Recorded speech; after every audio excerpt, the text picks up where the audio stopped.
Welcome to Surya's TV good evening news. Vijayawada పైపుల్ రోడ్లోని Ravindra public school నందు 3వ సౌత్ జోన్ షూటింగ్ బాల్ పోటీలు శనివారం అట్టహాసంగా ప్రారంభమయ్యాయి.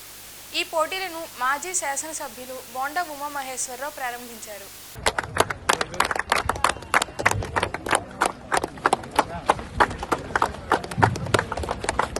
ఈ జూనియర్ విభాగంలో పోటీలు జరుగుతూ ఉన్నాయి సార్.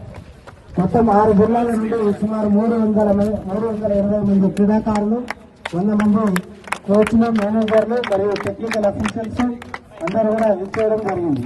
ఈ తెలంగాణ టీం సార్. మీ జిల్లా పేరు చెప్పండి అన్న.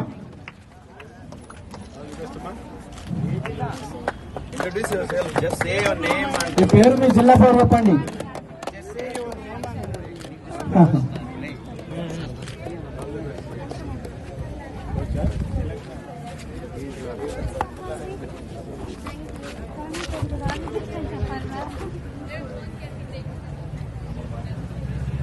గత సంవత్సరం కృష్ణా జిల్లా నుండి అంతర్జాతీయ స్థాయిలో ఇండియా టీంలో సుమారు 4 క్రీడాకారులు ఇండియా జట్టుకు ప్రాతినిధ్యం వహించారు సార్. ఈ ఘనత ఈ పరశురాముడు ఆంధ్రప్రదేశ్ సెక్రటరీ గారికి దక్కుతుంది సార్. ఎన్నో వ్యయ ప్రయాసాలను కోర్చి ఒక క్రీడలు నిర్వహించడం జరుగుతుంది. విజయవాడలో రోడ్లు, డ్రైనేజీ పరిస్థితులు అధ్వానంగా ఉన్నాయని సిపిఐ నగర కార్యదర్శి కోటేశ్వరరావు అన్నారు. డ్రైనేజీ అస్తవ్యస్తంగా ఉన్నది. ఎక్కడ వేసిన గొంగలు అక్కడే అన్నట్లుగా కొండ ప్రాంతాల్లో ఉన్నటువంటి మొత్తము డ్రైనేజీ వ్యవస్థ, అలాగే రోడ్ల యొక్క దుస్థితి అధ్వానంగా ఉన్నది. విజయవాడ నగరంలో ప్రధానమైనటువంటి రోడ్ల యొక్క పరిస్థితి మనం చూసినట్లయితే ఎక్కడా కూడా కనీస స్పీడ్తో బండి నడిచేటటువంటి పరిస్థితి లేనటువంటి పరిస్థితి, గోతులమయమైపోయినటువంటి పరిస్థితి ఉన్నది. కానీ ఏం జరుగుతూ ఉన్నది? ఈ 4 సంవత్సరాల 9 నెలలు 10 నెలల మాసంలో ఎమ్మెల్యేల కాల పరిమితిలో వాటిని విస్మరించారు. వాటి గురించి చర్చించినటువంటిది, దానిపైన దృష్టి పెట్టినటువంటి పరిస్థితి లేదు.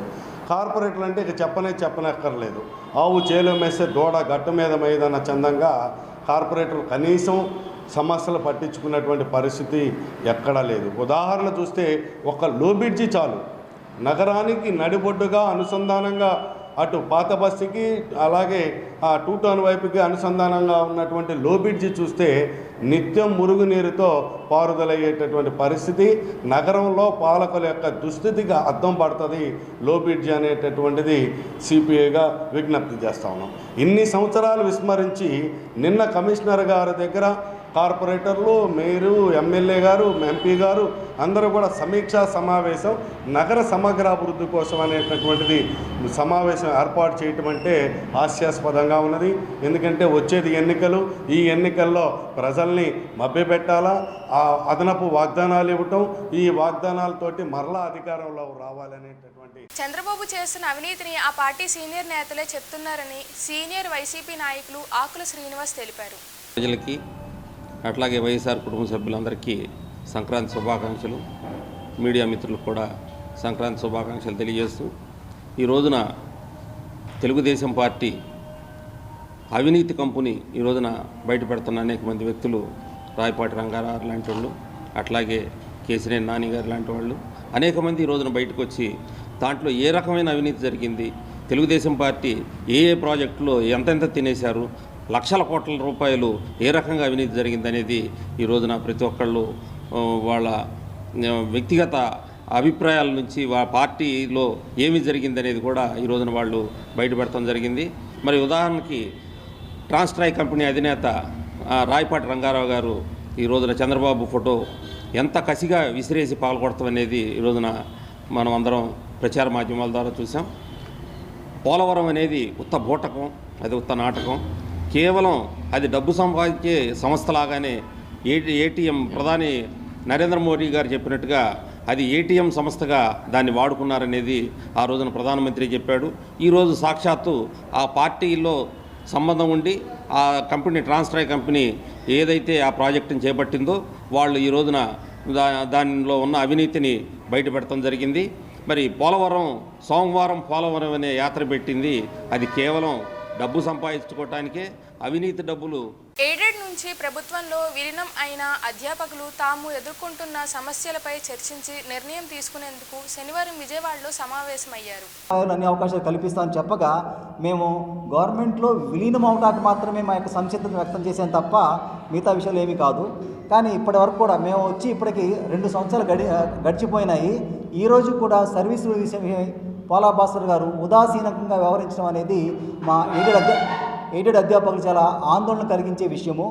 అది కాకుండా మేము రాగానే ఒకేసారి 100 మంది జూనియర్ మోస్ట్ అధ్యాపకులకి ప్రభుత్వ కళాశాల ప్రిన్సిపల్స్గా పదోన్నతి కలిగించడం కూడా మాకు చాలా మనోవేదనకు మానసిక క్షోభకు గురి చేసింది. సో మమ్మల్ని చాలామంది కూడా మేము 95లోను 98, 2000 మధ్యలో జాయిన్ అయిన అధ్యాపకులు ఉండగా కేవలం 15 సంవత్సరాలు సర్వీస్ నిండినటువంటి ప్రభుత్వ డిగ్రీ కళాశాల అధ్యాపకుల్ని పదోన్నతి కల్పించి ప్రిన్సిపల్గా చేయడం అనేది ఇది తీవ్రమైన అన్యాయంగా మేము భావిస్తున్నాము. ఇదే విషయమై పలుమార్లు కమిషనర్ గారికి, విద్యాశాఖ మంత్రి గారికి, పూనం మాలకొండయ్య గారికి, ధనుంజయ రెడ్డి గారికి, శ్యామలరావు గారు కూడా చాలా నివేదనలు ఇచ్చినాము. కూడా మేము విజ్ఞాపనలు చేసి మాకు న్యాయం చేయమని అడిగాము. కానీ ఇప్పటికీ కూడా దాని మీద ఎటువంటి స్పందన రాలేదు. సో విధిలేని పరిస్థితుల్లో ఈ రోజున మేమందరూ కూడా ఇక్కడ సమావేశమయ్యి మేము ఏ రకంగా మన యొక్క సర్వీసులు సాధించుకోవాలి, ఏ రకంగా మన సీనియారిటీని, మన పదోన్నతిని, మన యొక్క నియమ నిబంధనలు ఉంటే మాకు న్యాయం జరుగుతుందనే విషయం మీద చర్చించడం కోసం రాష్ట్రం నలుమూల నుండి కూడా అధ్యాపక సిబ్బంది అందరూ ఇక్కడ రావడం జరిగింది. సో మా యొక్క ప్రధాన డిమాండ్ ఏంటంటే మేము స్వచ్ఛందంగా రాలేదు. గవర్నమెంట్ విధాన నిర్ణయంలో భాగంగాను ప్రజా ప్రయోజనం ఇమిడి ఉంది అనే అంశం చెప్పడం ద్వారా, అది కాకుండా గ్రాంట్ని పర్మనెంట్గా ఇచ్చి శాశ్వతంగా విరమించుకుంటాం గవర్నమెంట్ అని చెప్పగా వచ్చాం తప్ప మాకు సర్వీస్ నిబంధనలు వర్తించవు అనేటట్లయితే మేము రాకుండా మా యొక్క ఎయిడెడ్ కళాశాలలో మేము పనిచేస్తూ హ్యాపీగా మేము ఉండేవాళ్ళము. కానీ ఇప్పుడు తెచ్చిన తర్వాత వాళ్ళు ఏరు దాటిన తర్వాత తెప్ప తగిలేసినట్టు విధంగా వ్యవహరించడం అనేది కొంచెం మా యొక్క అధ్యాపకులందరూ కూడా. విజయవాడ సెంట్రల్ సీట్ వైసీపీ రాష్ట్ర కార్యదర్శి తోట శ్రీనివాస్కు కేటాయించాలని డిమాండ్ చేస్తూ సింగ్ నగర్ పైపుల్ రోడ్ పంగవీటి రంగ విగ్రహం వద్ద ఆయన అనుచరులు శనివారం ధర్నా చేపట్టారు. జోహార్ వైఎస్ఆర్, జై జగన్, జై జగన్, జై జగన్, జై జగన్. కేటాయించాలి కేటాయించాలి కేటాయించాలి కేటాయించాలి అంటే ఈరోజు ఇక్కడ పార్టీ ఏర్పాటు చేయడానికి కారణము సెంట్రల్ నియోజకవర్గంలో ఒక 10 ఏళ్ళ నుంచి పార్టీని అంటిపెట్టుకుని ప్రతిసారి కూడా పార్టీని అంటిపెట్టిన పార్టీ పార్టీ యొక్క ప్రతి పనిని అప్పగించిన ప్రతి పనిని న్యాయంగా ఎటువంటి బేచాలు లేకుండా పార్టీ పని చేయటమే కాకుండా తల్లో నాలుగులాగా సెంట్రల్ ఉన్న ప్రతి డివిజన్లో ఉన్న ప్రతి ఒక్క కార్యకర్తకి తల్లో నాలుగులా ఉండటమే కాకుండా ఏ ఒక్క కార్యకర్త అయినా సరే నాకు ఇలాగా ఏదైనా ఆపద వస్తే ముందుకు వచ్చిన తోట శ్రీనివాస్ గారు, అదేవిధంగా ఒక కార్యకర్తలే కాకుండా డివిజన్లో ఉన్న సెంట్రల్ ఉన్న ప్రతి పేదవాడిని కూడా పరకలిస్తూ అదేవిధంగా వారికి చేతన సాయం చేస్తూ ఈరోజు నేనున్నాను, వైఎస్ఆర్ కాంగ్రెస్ పార్టీ నేనున్నానంటూ భరోసా కల్పిస్తూ మనకు అందరి నాయకుడు జగన్మోహన్ రెడ్డి ఉన్నాడు భరోసా కల్పిస్తూ ముందుకు వచ్చిన తోట శ్రీనివాస్ గారికి ఈరోజు జరిగిన పరిణామం వలన అతనికి సీట్ లేదన్న విషయంతో మేము జీర్ణించుకోలేకపోతున్నాము. అదేవిధంగా ఆయనకి సీటు కేటాయించాలి, ఇలాంటి మంచి సీటు కేటాయించాలి. అదేవిధంగా సెంట్రల్ వర్గంలో 60% పైబడిన కాపు కులస్తులే కాపు కులంకి ఎక్కువ ఉంది. అలాంటి కాపు కులస్థంలో ఒకడైనా మా తోట శ్రీనివాస్ నాయకత్వం బలపరచాలి, దాని సీటు కేటాయించాలి. అంతేకాకుండా ఒక కాపు కులానికి కాకుండా ప్రతి ఒక్క కులానికి కూడా నేనున్నాను, నేను మీ అందరూ వాడిని అందరు బంధువు అని చెప్పి ప్రతి విషయంలో ముందు వచ్చి అన్ని కులాలను నా కులంగా చేసుకున్న తోటా శ్రీనివాసరావు ముందుగా తోటా శ్రీనివాసరావుకి సీటు కేటాయించాలని, అదేవిధంగా ఈ యొక్క ఎప్పుడైతే తోటా శ్రీనివాసరావు మీరు కేటాయిస్తారో మేమందరం శక్తివంతంగా పనిచేసి ప్రతి ఒక్క పార్టీ ఏ పార్టీ అయినా సరే ఏ అభ్యర్థి అయినా సరే మేము అతని డిపాజిట్లు అక్కడ చేస్తాము. మా తోట శ్రీనివాసని అత్తే మీద గెలిపిస్తామని ఈ సభకు తెలియజేస్తున్నాము. అదేవిధంగా ఈ యొక్క మా అందరి నాయకుడు, మా యొక్క వైఎస్ఆర్ కాంగ్రెస్ పార్టీ నాయకుడు పరిపాలన ఎంతమంది వచ్చారు, 2-3 నెలలకి పార్టీ మూసేసిన తరుణంలో కూడా ఏమాత్రం. ఈ వార్తలు ఇంతటితో సమాప్తం.